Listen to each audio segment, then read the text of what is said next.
They're so sectarian. It's like I'm talking to fucking Hezbollah right now, right? My impression of Charlie Kirk was that he was racist. He engaged with me in a racist fashion, in a patronizing fashion. That's how you love your enemies, though. Like, that's what they're doing is what. No, It's like, laundering that's someone's what the bad left has behavior. always believed. My deepest frustration with all of this is how easy it is, I'm sorry, how easy it has been for white liberals and white leftists to poo-poo the fundamental racism at the core of Charlie Kirk's ideology. Are you angry at the King family for not denouncing his racism or whatever you think they should be doing right now? I think you're also falling into this binary trap. The argument is that, not that you have to die. No, wait, let me finish. You kind of started it with the white, with the race baiting. So well, you never let me even finish the point about that. It's not race baiting. It's funny that you're like, this is what the left is about, Briahna. I'm teaching you something. Why don't you ever learn from anyone else? So how do you get a Charlie Kirk who's willing to be loud and passionate about how we need to, how the Democrats need to resist Trump, and also is willing to be so conciliatory and excuse someone who was such a part of Trump's movement? And to me, the answer is quite obviously that the preoccupation is with process, that Charlie Kirk is practicing politics in the right way. He went to college campuses and debated people. And that, for someone like Ezra Klein, is more important than whether or not he openly talked about Black people being genetically, intellectually, culturally inferior to white people in every way, or any other thing.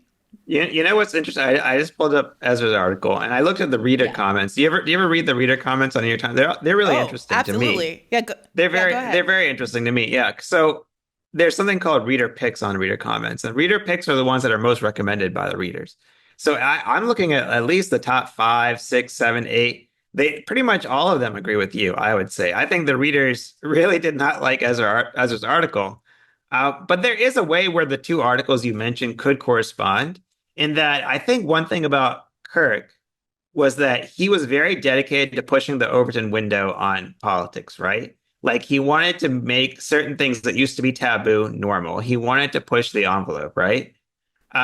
Yes. If Ezra does legitimately admire Kirk, then he should try to do the same thing for the Democrats, right? So that's kind of what he was doing with the government shutdown thing, right? I don't think Ezra. He doesn't have the same temperament as Kirk, so I don't know if he could ever really emulate. Honestly, I don't think he could ever really emulate Kirk, because Kirk was kind of a fighter type personality.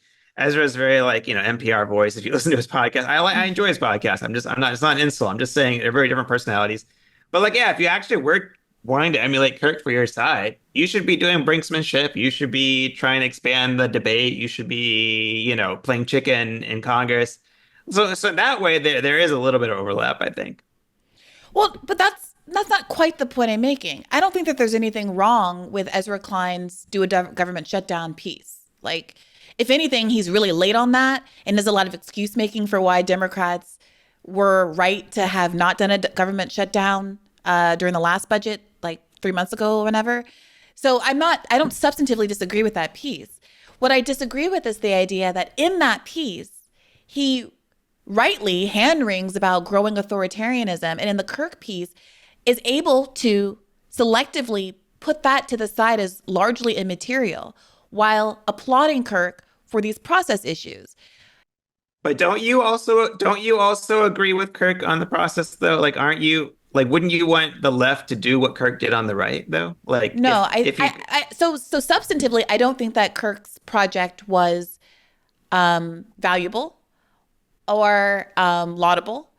I think that the Ben Shapiro, Charlie Kirk practice of picking 18-year-olds to argue with so that you can generate clips online and make content and get rich isn't exactly a political project. I think Klein is overly charitable and framing that as having being fundamentally rooted in the goal of persuasion, as opposed to feeding grist to the online mill of people who already agree with you to make blue hairs and college kids look cringe.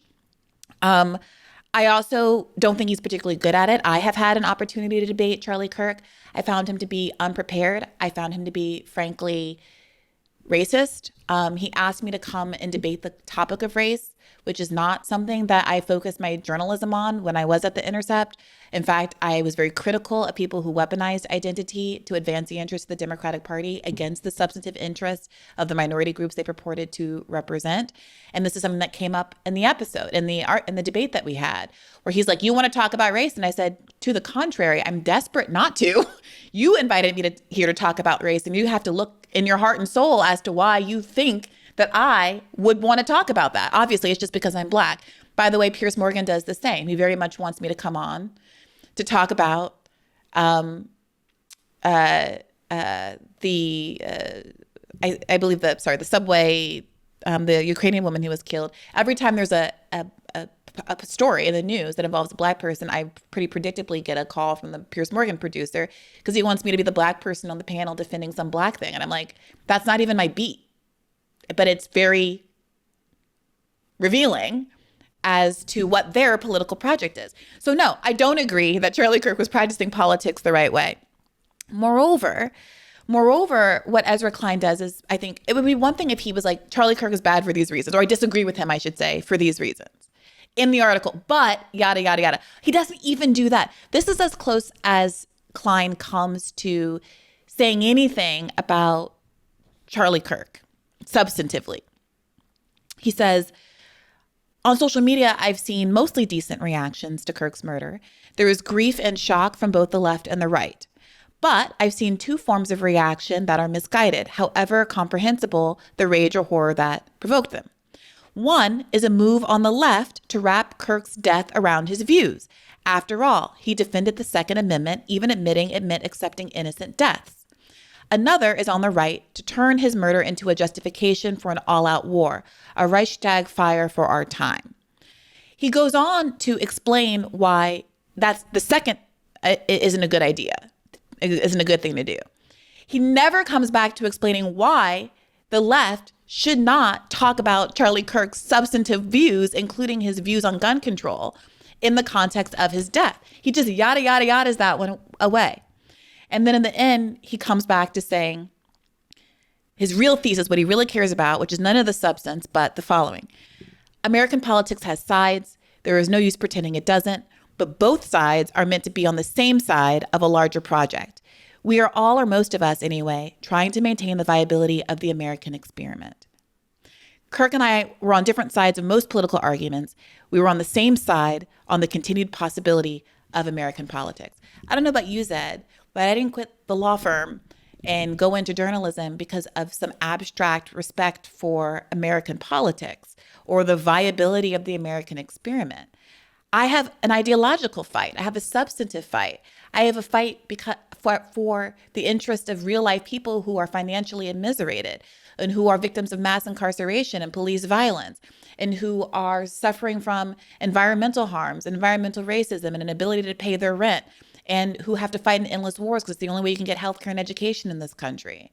It's not for the abstraction of the American experiment. And I think it is really telling, really disappointing, and really frightening that one of America's leading public intellectuals, in the wake of a murder of someone who has such abhorrent views that are admittedly contrary to his own ideological project, so easily puts the substance to the side to venerate him for the achievement of debating college kids on campus and attracting Gavin Newsom's son as a fan.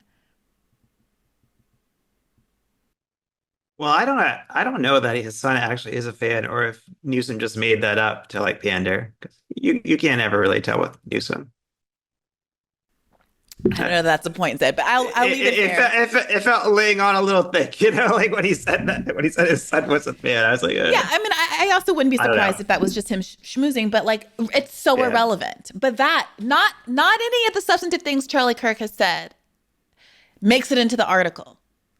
That Gavin Newsom's son is a fan. He gets plaudits for that. And uses I think there's also zero. Well, I think there's also a bigger thing here, a bigger debate, which goes beyond Ezra himself and other people. Whereas when someone dies, I think some people frown upon immediately talking about what they didn't like about them, right? That's a bigger debate. Sure. It's not even just about Charlie Kirk. Like anyone died. Like it could be like a famous actor, or like when Michael Jackson died, right? Like Michael Jackson had a very complicated legacy towards the end of his life, right? Because of all his accusations of his behavior with children. But then he was also the biggest star in the world, and like people still listen to his music. Like kids in like Botswana will be doing the moonwalk, right? But like even like when he died, I think people didn't want like I remember Al Sharpton scolding people, being like, "You all didn't like him when he was alive, and now you're all like, you know." But like I don't know. I mean, I think you just have to be. I'm not saying you shouldn't talk anything critical about someone who died.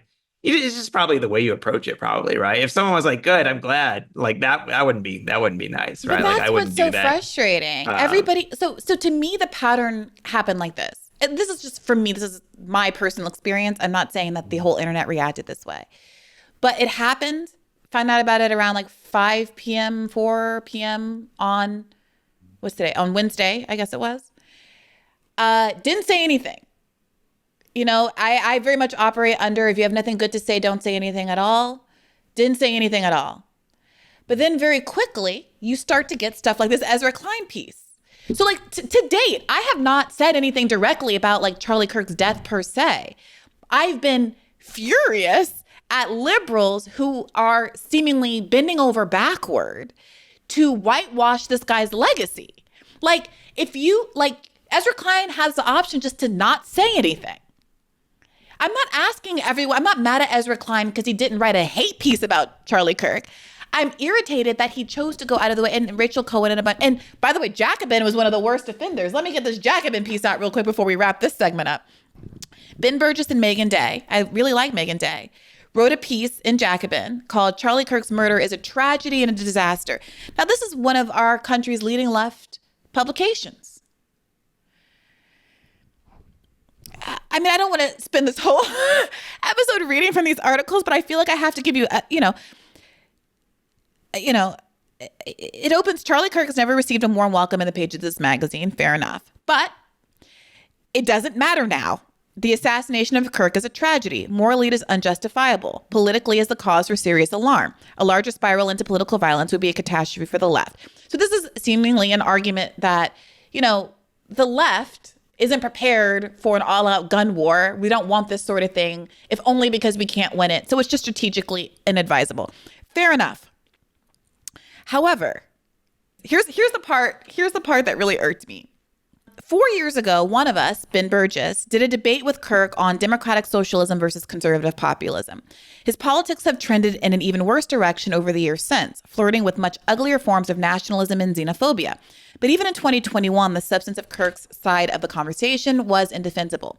While claiming the mantle of populism, he defended a series of positions that would have been at home on the Wall Street Journal editorial page. He was steadfastly opposed to even baby steps toward a more equal society like universal health care and building a stronger labor movement. All true. At the same time, he didn't descend into personal attacks. He stuck to the substance of the arguments, largely steering clear of cheap gotchas and giving Ben the space to hammer home the contradiction between Kirk's populist rhetoric and the ugly, inegalitarian substance of his politics. Now, I also debated Charlie Kirk, I think immediately after Ben Burgis did, because I remember watching Ben Burgis's debate in preparation for my own. The idea that he didn't slide into personal attacks might have been the experience for Ben Burgis. As I gotta say, a Black woman who Charlie Kirk openly maligned as not having the intellectual capacity to participate in public intellectual life, I very much felt that in our interaction during that debate. And he made several arguments, some of which we'll clip here in the context of this episode, that simultaneously I was only able to have achieved what I achieved academically, personally, politically, socially, whatever, because of affirmative action. But also the existence of my achievements is proof that racism doesn't exist. And you're going to love what I'm about to say, Zed, because it brings up the school that you accuse me of bringing up frequently. But I brought it up in the context of Charlie Kirk bringing it up. You guys share this, assuming obsession with my having gone to Harvard. But it wasn't about me. He said, well, you went to Harvard, so there must not be any racism. And I asked him, do you think that there was racism during the Reconstruction period? And he says, of course. And I say, are you familiar with the fact that W.E. Du Bois went to Harvard during Reconstruction? He was not. So my impression of Charlie Kirk was that he was racist. He engaged with me in a racist fashion, in a patronizing fashion. I saw Glenn Greenwald, who's a friend and who I, adore, making the case that people who knew him personally liked him. That may or may not be the case. I knew him personally and did not come away with the sense that he was a quote unquote good person, whatever that means. I don't know that that's relevant. Doesn't mean someone deserves to be killed. But I also don't see the purpose of rehabilitating someone's reputation simply because they have been the victim of gun violence. It's again, possible just to not say anything at all, especially in Jacobin magazine.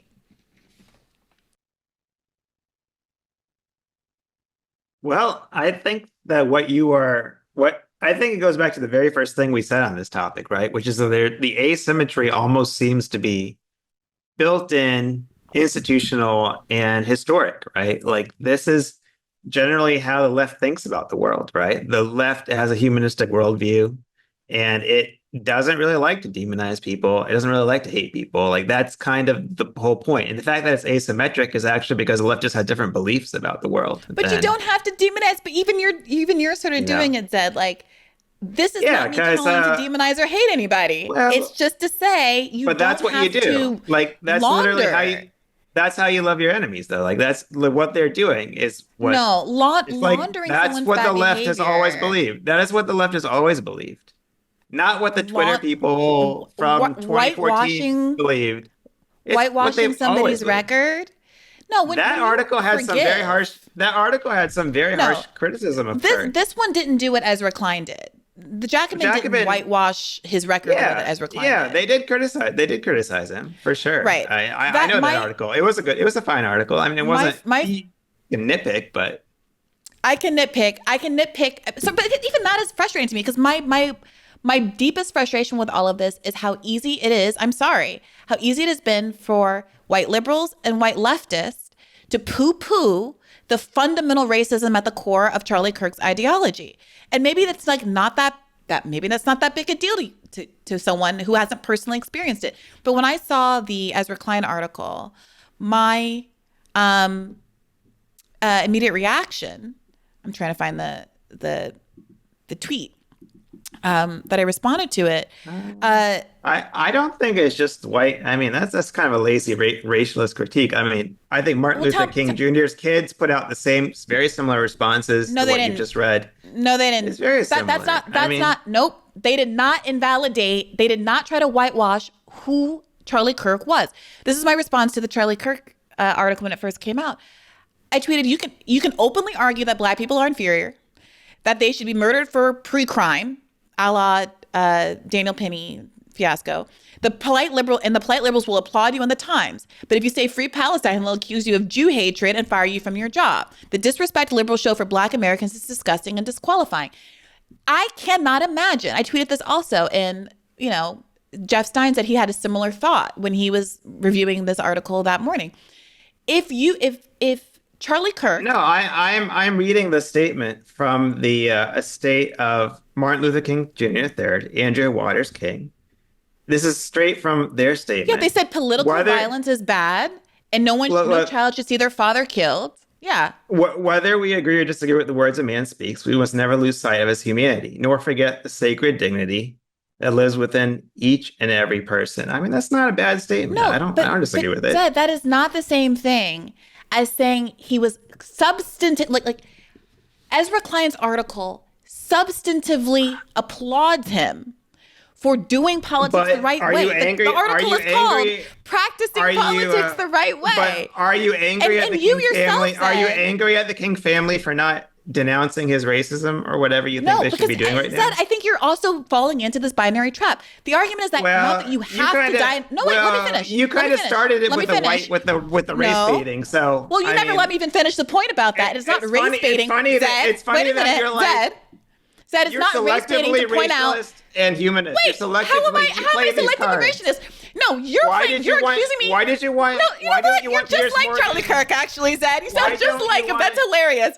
So, wait a minute. Do you think that Charlie Kirk was racist? Talk about race. Why do you think? Do you think that Charlie Kirk is racist? was I racist? think he did say some racist stuff. I think you just said some racist stuff with the white liberal said some thing. racist Everyone's things. a little bit racist. Wait a minute. He's more racist than you and me. Wait, but, I'm sorry. You know. Is Ezra Klein a white liberal? But why is his skin color? Is Ezra Klein a white liberal? I mean, it's pretty racist to focus on the fact that Is Ezra Klein a white liberal? Are you going to focus on the fact that he's Jewish and people? I'm getting to that, by the way. I'm getting to that. People, Briahna, unlike you, secular pagans, are raised to love our enemies. Okay, I know you don't understand that. You don't understand what 80% of Americans Let's talk about Zed. Let's talk about how much Ezra Klein. Everyday Americans. You are so out of touch with everyday Americans. How Ezra Klein loves his enemies. Because the entire world is always a political civil war to you. And of course you don't understand why you don't convince people in politics. Because you're so sectarian. It's like I'm talking to fucking Hezbollah right now, right? A guy was killed and people are just trying to sympathize with his family. Ezra Klein it doesn't mean they love the guy. Ezra Klein has been very notably slow to his condemnation of the genocide in Gaza. That's not true. Unwilling, a week after the war started, he was opposing it. A week after the war started, that's on his not podcast, true. he was opposing it. It is absolutely true. I listen to his podcast almost every week. That very first month of the war, he was denouncing the war. He was denouncing the conduct. Because my recollection was he did not use the word genocide, but you're right. He didn't use the word genocide until very recently. You're right about that. Okay, there was a big wave of people who were finally willing to concede what was obvious and a word that many of us were using immediately in the weeks after October, in the days after October 7th, that it was a genocide. So I would argue that denial of the broad consensus of international authority on the subject is slow. If you're just getting to it now, you can characterize that differently. But my point is that, and the point that I was making in this tweet that I read that I wasn't able to finish, was that if Charlie Kirk, it's hard for me to believe that if he had similarly inveighed against Jewish people the way that he does against Black people, that Ben Burgis would have felt as comfortable and chummy with him and would have been as comfortable giving him plaudits for his interpersonal skills in the context of this debate. And I think I had the same exchange with Glenn Greenwald. I didn't. I'm sorry. It's hard when I'm looking at someone who has open contempt for me as a race. He says it, open contempt for me and my intellect because I am a Black woman. Everyone loves people who are nice to them. That's like the whole point of love your enemy. That's the whole point of love your enemy, Briahna. Right. Everyone loves someone who's nice to them. Everybody on the right loves people who are nice to them too, right? Right. That's what the left is about, Briahna. You got into politics very, very late in your life. You got into politics late in your life, Briahna. I'm someone who was raised around civil rights leaders who used to attend their speeches as a child. This is what the left is about, Briahna. I'm teaching you something. Why don't you ever learn from anyone else? You're always lecturing everyone else. Learn from someone else. Said you were singularly learn from someone else I have ever had on this podcast. Do you know that? Because most people just don't like talking to you. Wait a minute, you're arrogant. I'm trying to teach you something. That's actually not true. People love talking to me, and in fact, when do you change your mind about anything, Briahna? When do you change your mind about anything? I'm trying to tell you that it's worth thinking about the other side of things. I don't want to diagnose. Let me not diagnose you.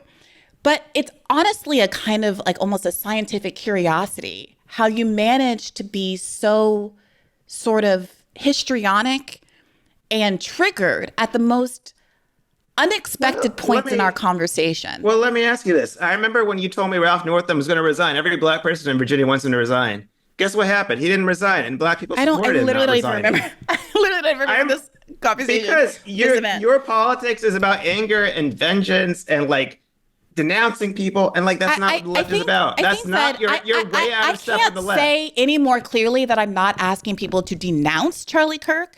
This is but the fact that you're falling into this kind of binary reflects a sort of intellectual weakness and vulnerability and inability to understand the analysis. Let me ask you this. So if you can't understand the analysis, Zed, we don't have to keep pressing this point. I think the audience is very clear about what my argument is. I did not go to Harvard. And I don't especially need you to grasp the subject. So I'm happy to move on to the article that you did. It's very true. I also didn't have rich parents, Zed. Actually, yes, you did. My mother was all over the friggin' world. You lived all over the world. A poor person cannot do that. A poor person cannot live all over the world. My mom was, no one should have to reveal the vulnerabilities of their family and their own family's insecurity to score points on a podcast. Hey YouTube, thanks for watching. Just a reminder that this is a podcast. You can catch an extra premium episode every Monday for $5 a month at patreon.com/badfaithpodcast. That's patreon.com/badfaithpodcast for $5 a month, an extra episode every week. Additionally, please do consider liking this video, subscribing to this channel. It helps us out. It helps independent media beat the algorithm. We appreciate you. And as always, keep the faith.